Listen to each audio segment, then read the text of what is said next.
Hi, I'm John Byrne with Poets and Quants. I'm Sandy Kreisberg, the HBS guru. And we're here for another edition of Handicapping Your MBA Odds. Today's candidate, a structural engineer at Chevron. He's worked on one of these deep water rigs in the Gulf of Mexico and elsewhere. He's got some great stats, including 2 engineering degrees in civil engineering, both from Georgia Tech. Bachelor's and a master's. Name those stats, John. 3.7 plus GPA, undergraduate, and his GMAT's 730. And with an asterisk. He said that 730, and he's thinking of retaking because the quant part is 75. I'll address that. That's a good point. And he he wants his goals line up really nicely. He wants to become a consultant in the energy business. And he's aiming really high in terms of his target schools. We're looking at Harvard, Stanford, Wharton, and one more. Let's see, which one was that? Sloan, MIT Sloan, another really great school.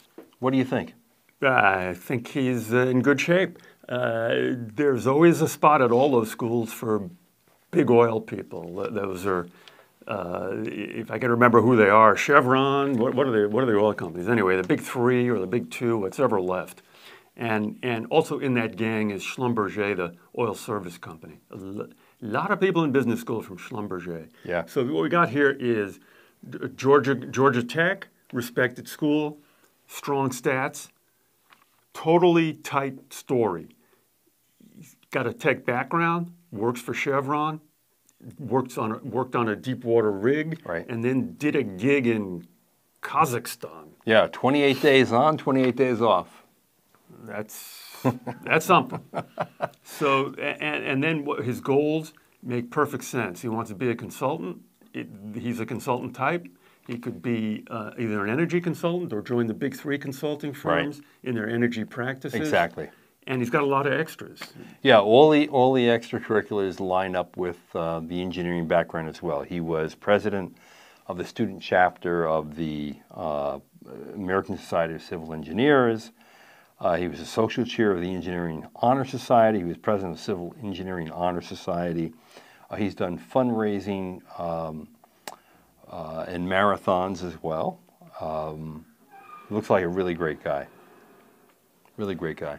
He's a totally solid guy at Sloan. They'll 750 GMAT. You know, you had me at 750, as they say over there. You had me at 750. Wharton would like a guy like this. He's diverse. He's smart enough. They like big oil guys. He's not their finance, major demo, but he's big company. Wharton would like this guy. Harvard takes guys like this. At Stanford, Stanford's hard for everybody. Guys like this get into Stanford. Whether it's going to be this guy, could turn on some Stanford X factors, like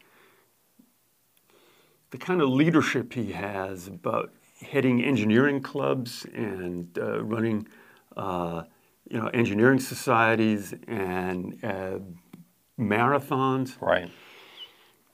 That's Tier 2 Stanford leadership. Tier 1 Stanford leadership is having an impact beyond yourself. They don't want you to be head of the engineering club. They want you to help engineers in Bangladesh. Right. Okay, so if he doesn't get into Stanford, it could be because there's some similarly credentialed energy person with just these golden Stanford extras. Right.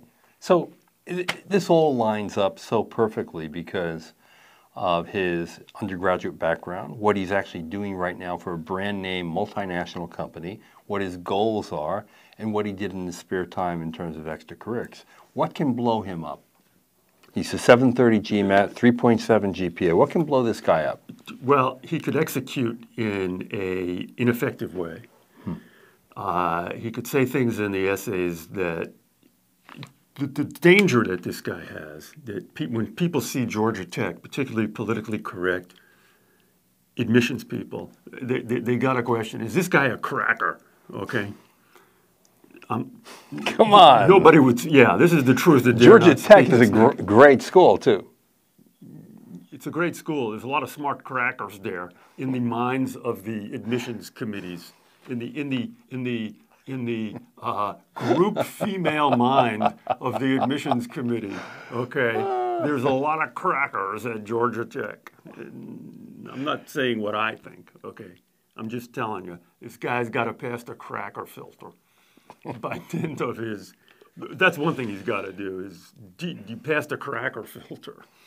And the second thing he has to do, particularly at Harvard, is not blow the interview. That the Harvard interview can kill a lot of smart, talented people.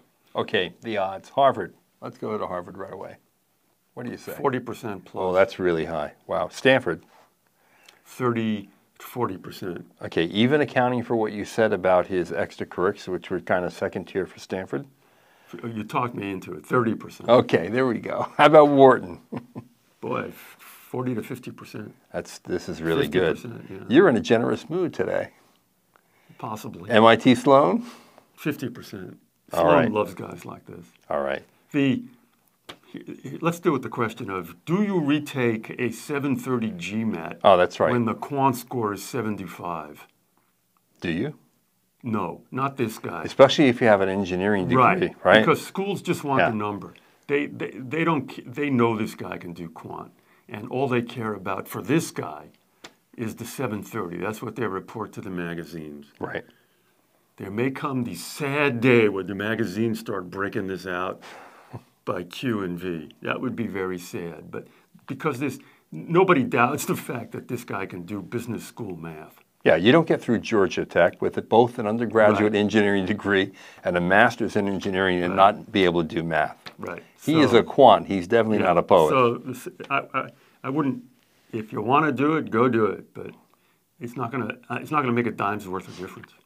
Don't do it. It's not worth the hassle. Anyway, good luck to you, and good luck to all you other applicants out there. If you'd like Sandy to analyze your profile and your odds of getting into a great school, just fill your profile in the comment section, and we'll get to it. Thank you very much.